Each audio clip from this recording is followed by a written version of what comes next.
Welcome back to Business and Politics. We're talking to Secretary Amenah Pangandaman. Secretary, you've been very generous with your time, but just a few more minutes. What's on your plate for 2023? I know you have a budget call coming up this month. Is that what you're preoccupied? Are you looking at something else? What's keeping you busy? Okay. Aside from the budget call, we started it last week for the national government and even GOCCs. And our team will go around the country. After the consultation with the departments and the GOCCs, we'll also consult with the private sector, with the LGUs, with the academe, right, just to be able to come up with a budget framework by April 2021, right, and April 2023 this year. So this will be the first full year budget yes, of it the will be Marcos the first government. full year budget of the Marcos administration. What's the features of the budget call is that first, when they present their budget, it should be shovel ready. The infrastructure project should be shovel ready. The programs should be implementation ready. Okay. It should adhere to the 8-point socio-economic agenda, and at the same time, with the Philippine Development Plan that was recently launched by the President and the NEDA by Sec. R.C. Balisacan, and it should also incorporate the infrastructure spending of 5% for the year, and at the same time incorporate the increased capacity building for our LGUs. Is that 5% a compromise? I'm sure, someone like you probably say it's never enough, right? It's never enough. Maybe we can increase it up to 5.5%. Yeah. Right. So given those priorities, but taking into consideration, of course, our other deficit, priorities, and our whatnot. deficit, and yeah. But you said the deficit was projected to be. Hopefully, it will go down, right? to 3% to our pre-pandemic levels. Right, and I think heard that there was a projection for the public debt to also go down, right? Go down as well. And you mentioned, I think, something, and from your previous interviews, the aim of the government to bring poverty incidence to a single digit. Right. So, what role does DBM play there? I know that there are many agencies that are looking at those specific sectors. Your role is to give them the means to do it, right? But could you maybe put a little meat on that concept? Well, first of all, just for them to be able to plan efficiently, right, to ensure that what they present to us are implementation ready projects, so that the projects are given to those who are due. Let me put it this way. A lot of agencies are going to go to you now because you're doing the budget call, right? What should they know that would resonate with you and the government priorities? And what should they not ask for, right? Because it's not part of the focus of the moment, right? For the government. They should adhere to the budget call, the 4 features that I mentioned a while ago, and they should ensure that they are able to spend their 2023 budget before they ask for a hefty amount for their 2024. Right? Is that going to be a hindrance to their request if their record in the past was, yes, they have a pretty low budget utilization rate? Yes, because I'd rather give that to agencies who can actually spend it. Right. Is there an acceptable threshold on what the BUR should be? There should be up to 80 to 90%. That's the floor. Yeah. Okay. And you talked about the priority programs. I think one of those was green spending or something to do with the environment. Could you expound on that? What's the priority there? What's the intent? On the climate change and green projects, we have 2 major projects. First, that is in our budget, we ensure that we climate tag, or we tag our green projects. So for 2023, almost 500 billion of our entire budget are climate tag or green tag. So that's important. It has been increasing for the past 8 years when we started the program. It used to be 100 billion, but now it's much higher. It's 500 billion. So we want to instill programs that are climate resilient, climate ready, that's ready for mitigation and adaptation. And second, we have this roadmap, green procurement roadmap. We would like to ensure that at least for the common use supplies that the PSDBM has been procuring, it is with green specifications. So we're trying to do consultations now, and perhaps by first quarter of this year, we'll be able to roll out the roadmap. So, in terms of capital outlay, should they be doing it now or at a later point when, sometimes the problem with some agencies I heard is that, they react when they get their national expenditures plan and then they go back to you and appeal for revisions or for more funding. What is the better approach? I mean, especially if you're looking to look to spend this year. Yeah, all the agencies received the budget call as early as 2 weeks ago. Okay, so January. It's just a matter of just making sure that they read it and that they use the guidelines set in the national budget call. Yeah. So you said that the projects should be shovel ready. Could you expound on that? I mean, where does feasibility studies, for instance, for big ticket items for capital outlay, does that should already be done before that? So it cannot be part of it because FS takes quite some time, 1 to 2 years. Okay. All right. Oh, what else what else is on DBM's plate this year? I know you have a lot of things. This is your first full year. Yes, so right? First full year budget. We're preparing the budget for 2024. We're doing a couple of road shows, so we are out maybe most of the time for the first semester of the year. We will be present in Congress for all the legislative reforms all of the grilling approved by the LEDA, which are included in the Common Legislative Agenda. And then I'm co-chair of the IGRB. This is the Intergovernmental Relations Body for BARM. Okay. We meet once every 2 months. I'm also chairing the Open Government network. It's an international network to ensure that the private sector is heard in terms of budget preparation and monitoring of all the projects. And there's a lot more. And so, there's a lot more programs and projects that we're trying to do. We're trying to finish at least and try to roll out all our digitalization efforts by this year. All right.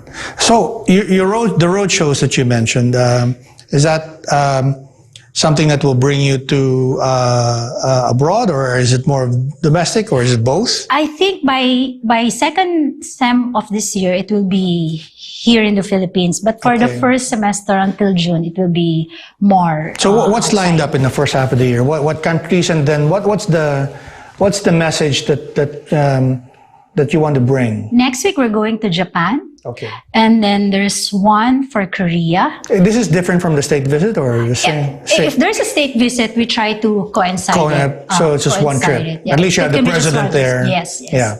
And it's cheaper. Yeah. So, So there's Korea, and then there's Middle East, because I think the Bureau of Treasury will release their Sukuk bonds. Okay. It's an Islamic bonds.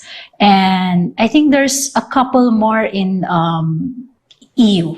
Right. Is there a particular sector that that the government is looking at in terms of foreign investors? Is there a particular sector that's really being eyed by the government as that's the kind of investment you want here? I mean, or is it more general? You're talking to business leaders and just talking about the Philippine opportunities, or is there something specific that you want to happen?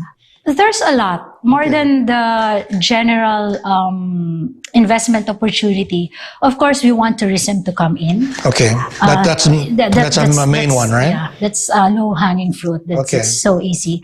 And then second is for infrastructure development, not just on roads, not just on transportation, but even investments on our digitalization efforts, and even power and energy.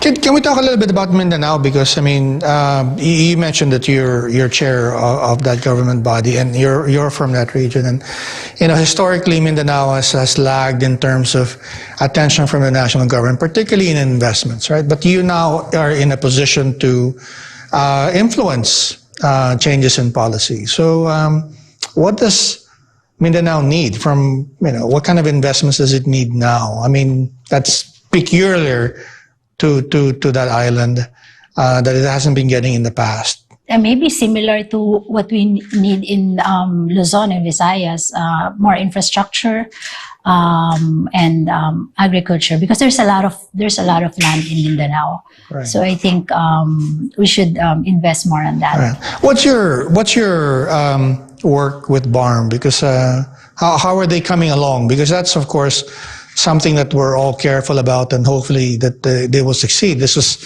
of course the solution to the conflict problems there, right? How's it moving along? What's your assessment? Yeah, the IGRB is provided for under the Bangsamoro Organic Law.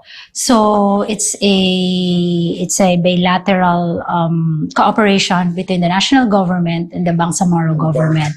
When I came in, there are a couple of issues that we need to thresh out. This is because by 2020, because we're still in the transition, right, and then we expect that by 2025 they will have their elections and they will have their full-blown government. So a couple of things that they need to do perhaps is to pass a couple of bills, just like their electoral reforms, their revenue code, local government code, and prepare their investment plan. So at least that's the 4 major items that they need to look into now. And DBM and you as header, you're helping them with all of that, yes, right? of course. Right. Now, Marawi, you spent a lot of time in Marawi, I hear, when you were a child. What's the situation there? What does it need from the national government? I mean, again, you are in a unique position to influence national policy, and I think of all the cabinet members, you're more familiar with the needs on the ground than the other colleagues of yours in the cabinet. So first, I think the IGRB can be a big help because I'm co-chair. So, okay. And then I think I'll be able to at least kind of influence in terms of the funding for the rehabilitation of Marawi. And one important thing perhaps is that the Marawi Compensation Board has been the members already took their oath the other day. So we provided 1 billion for that. So hopefully we'll be able to pay those who were displaced at the ground zero. But I'm sure you're touching the people. I mean, what's the mood? I mean, are they optimistic? Are they indifferent? Things will go on, as business as usual. What's the mood of the people? What's nice? I think they're very hopeful. Okay. Of course, plus the fact that they of course see me here. So right. when I go there, it's different. The mood is really different. They're happy to at least know that there's a representation in the national government, right. From our tribe, right. from Mindanao, from Samaranao, right? Right. And then second, Filipinos are naturally resilient. Okay. After 2 months of what happened in Mindanao, when I went back there, everyone is back to normal. I mean, there are small restaurants there. We're naturally resilient. So maybe just the proper funding and proper investment from the Bangsamoro and from the national government will be able to help them back on their feet. Well, do you think they're getting that now? And then looking forward, now you're doing the budget call, right? I mean, is there a directive from the president say, it's time to give Mindanao its due? Is that something that you've heard, or is that something that you're pushing? Of course, we're trying to push that. They have a black grant. Okay. I think for this year they have 70 billion, and then bigger perhaps by 2024.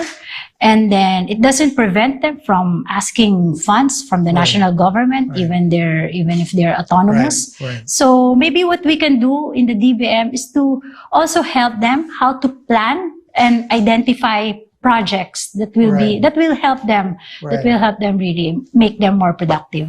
What would you say is the biggest misconception about in formulating policies that would help Mindanao, BARM maybe in particular, because the image is not so positive. There's corruption in the national government. There's probably they say more corruption in the local level in Mindanao. Is that true? Is that fair? Or I mean, you're in a position to tell us the real score. What they say, what's the biggest misconception? Yeah, that they are stubborn. They are not. Okay. They are not. They're really trying hard to be part of they're really trying hard to ensure that there's peace, not just in Mindanao, but even for the whole country. Right. Are you confident that that they can come together? Because I'm not an expert, Secretary, but my understanding is that there are many different nations, if you will, of Mindanaoans, right? The Malanaos, the tribes, yes. Yeah. Are you confident that they can come together? That's what we're doing now. That's what we are doing now. The ministers are from different tribes. I mean, the assembly, they're from different tribes. So, yeah, hopefully they'll be able to pass all the laws. Do you see the change? I mean, because in the past, we could be, Filipinos can be, very, terribly you'll tribal. be very surprised because most of them are really professionals. They're lawyers. They have master's degree. They have doctorate degrees. You'll be very surprised. Wow. All right. So, what would you say maybe to investors based here in Manila, based abroad? What are the opportunities? Is it safe? In Mindanao. That there's also peace in Mindanao. That they can also go to Mindanao. That if they want to invest in the Philippines, they should also look into Mindanao. All right. Well, I think that's a good point to end on. Secretary, you've been very generous with your time. Thank you very much. But before we go, maybe you'd like to leave a message for our audience, those watching Business and Politics? We are preparing our 2024 budget now. We ask the national government agencies, our GOCCs, and even the LGUs are trying to do their budget now. I hope that the people should take part in our consultations, so that we ensure that our budget is something that is responsive in adherence to our 8-point socio-economic agenda and our PDP plan, just to be able to reach our goal of single-digit poverty level, decrease our deficit, and achieve the high middle income status of the country. Thank you. Well, we wish you luck. Obviously, if you succeed, every Filipino succeeds. Thank you again, Secretary, for your time. Thank you so much, Sir Klink. Thank you. All right. Thank you again, Secretary, for giving us time. I'd like to thank everyone watching this program, those watching the replay as well. I'd like to thank Pastor Apollo Kibuloy for making this program possible. This has been Business and Politics. I'll see you next week.